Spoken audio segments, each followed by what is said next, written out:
Toukouzou, berceau du premier gisement ivoirien, décembre 1974. L'on découvre le premier gisement d'hydrocarbures offshore, dénommé Bélier sur les côtes de Toukouzou. C'est alors que le président Houphouët-Boigny a pris une coupe de champagne lors de la découverte du pétrole en Côte d'Ivoire.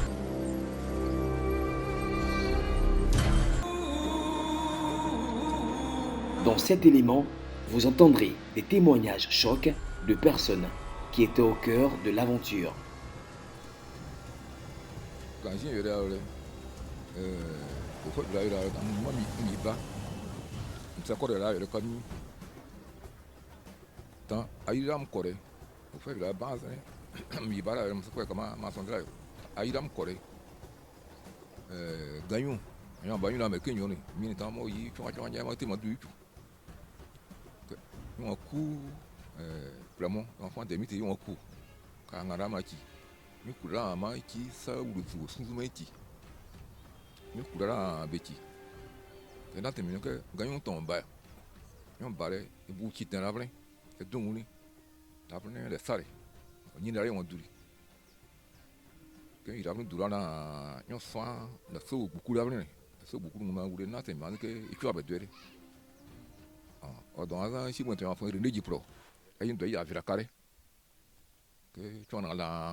Malheureusement, Toukouzou aux Alem, la source du pétrole ivoirien, n'a eu aucune retombée de l'or noir depuis sa découverte. Pauvreté, misère et désespoir sont le tremplin des riverains de cette localité. Que dit la Convention d'exploitation du pétrole? Nous avons découvert un document lié à l'exploitation des ressources pétrolières et gazières qui stipule que négocier l'indemnisation pour les sols occupés et la pollution des eaux, lutter pour la création des centres de santé dans les villages et l'installation d'une unité de sapeurs-pompiers dans le département, lutter pour l'emploi des jeunes, l'octroi des bourses d'études en Côte d'Ivoire et à l'étranger, etc. Qu'est-ce qui a été prévu pour les populations locales en termes d'équipements sociaux?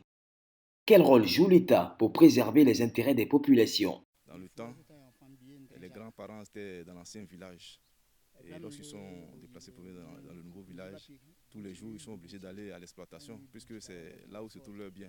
Et ils se déplacent à tout moment pour aller dans l'ancien village, aller chercher de quoi se nourrir. Et en ce moment-là, il y avait son nom qui s'appelait René Diplot. Il a été approché par les Américains.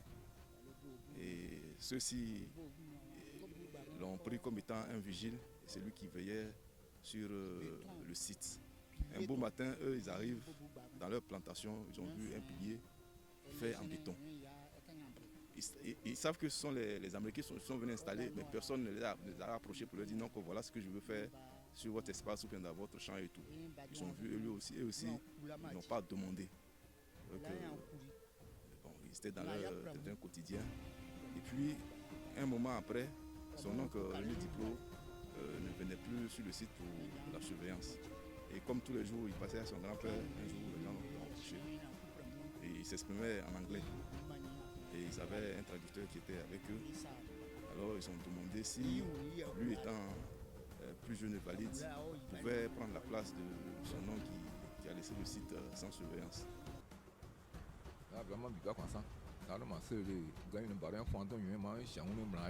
Ça c'est la mieux. Il a dit oui qu'ils pouvaient faire le travail.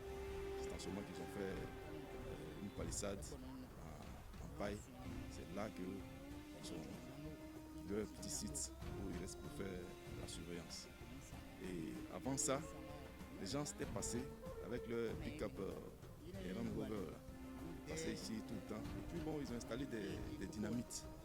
Et à un moment donné, les gars sont passés. Et puis bon, ils ont commencé à faire exploser les dynamites. Et il y avait son oncle, aussi président Bralé, qui était quelqu'un qui a accepté de travailler avec eux. Et sûrement que lui aussi sait comment les gars procédaient pour les travaux. Et c'est quand ils ont fini qu'ils ont installé le site. Donc lui, il est resté après le départ de son oncle pendant un bon bout de temps. Les gens venaient lui rendre visite jusqu'à un certain moment, ils ont arrêté. Et ils sont restés longtemps sans venir. Et puis, il a décidé de transférer le matériel qui était sur le site pour aller au village. Sur le site, il disait donc qu'il y avait de très grosses batteries. Et il fallait au moins 4 personnes pour soulever une batterie. Et les batteries étaient au nombre de 8. Puisqu'ils sont partis, qu'ils mettaient du temps à revenir, et il est obligé de charger les batteries depuis le site jusqu'à la maison chez son grand-père. Il est parti mettre les 8 batteries en sécurité.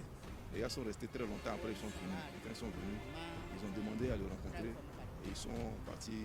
Lorsqu'ils ont vu leur matériel en bon état, et ils ont décidé de le récompenser. Ce jour-là, les Américains lui ont donné 150 000 francs qu'il a remis à son grand-père en reconnaissance de ce qu'il a fait pour eux.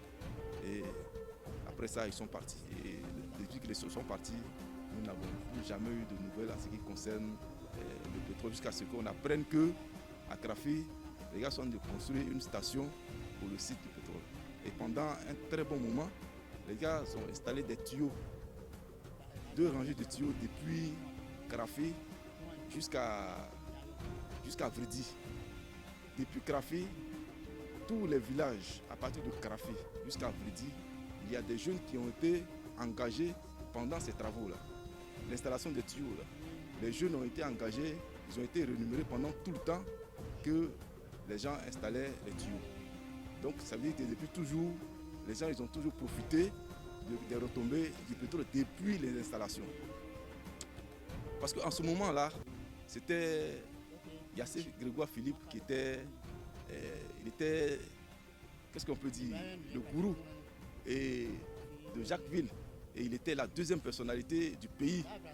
Et en ce moment, il ne peut pas prendre une décision, il ne peut pas dire quelque chose afin que cette chose ne soit pas respectée ou cette chose puisse être contredite.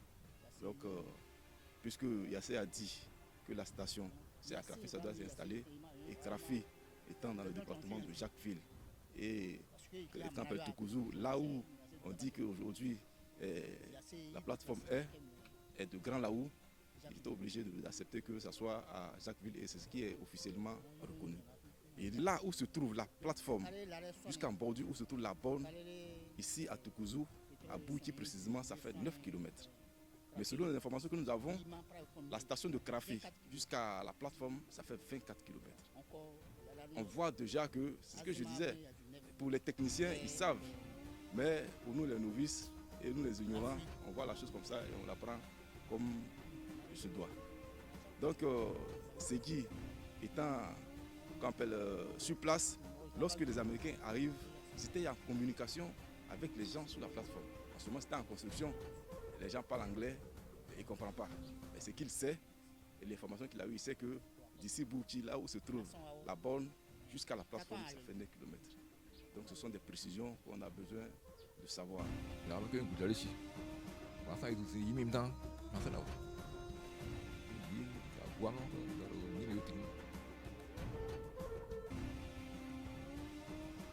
C'est par rapport à l'inauguration de la station. Quand ils ont fini l'installation et qu'ils devaient ouvrir,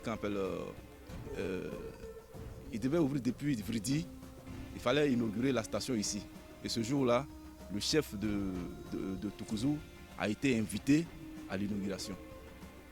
Et malgré ça, on n'a pas de retombées de façon officielle qu'on reçoit. Pour aller plus loin, je dis, Toukouzou a 1 kilomètre, moins d'1 kilomètre de Krafi entre nous. Même si on dit que nous ne sommes pas du département de Jacquesville. Les gens sont jusqu'à Tiagba, si vous connaissez Tiagba. C'est de l'autre côté, qui est très loin d'ici, à Toutou. Toutes les gens, les personnes qui sont même à des milliers de kilomètres de la mer, qui reçoivent les retombées de ce pétrole, alors que Toukouzou a moins d'1 kilomètre de la station de Krafi, mais Toukouzou n'a jamais rien de bénéficié. Je ne sais pas pourquoi c'est comme ça, mais je pense que c'est une marginalisation qui ne dit pas son nom. Sincèrement, on en a gros sur le cœur, la jeunesse aussi en a beaucoup à dire, mais je pense que quelque chose doit être fait. J'ai fait Jacquesville. Et aujourd'hui, on parle du conseil pétro-gaz à Jacquesville. Et tout le département est concerné. Quand je dis tout le département est concerné, c'est depuis Krafi jusqu'à Ndjem, allant jusqu'à Tomatigro. Vous voyez, Ndjem, c'est là où se trouve le pont. Quelqu'un qui est au pont là-bas qui profite des retombées du pétrole. Et nous qui sommes à moins d'1 kilomètre de Krafi, là où est sur la station. Et on vous dit qu'ici à Bouti, depuis la borne jusqu'à la place, ça fait 9 kilomètres. Voyez-vous comment la chose se ressent. Alors, quand on en parle, ça donne un pincement au cœur et ça fait très mal. Alors, je pense que nous aussi, nous aurons besoin de profiter des retombées de ce pétrole qui, en temps normal, vient de nos terres. Les villages qui sont traversés par les pipelines ne sont pas à l'abri d'incidents majeurs. Il n'y a pas de route bitumée, pas de centre de santé de pointe, pas de caserne de sapeurs-pompiers. Voici plus de 40 ans que Toukouzou-Ozalem et l'ensemble des villages environnants pourvoient aux besoins énergétiques, pétrole et gaz de toute la Côte d'Ivoire, sans jamais avoir bénéficié de développement. Il est grand temps que cesse cette injustice qui s'apparente à la malédiction. Maintenant que la lumière illumine Toukouzou-Ozalem.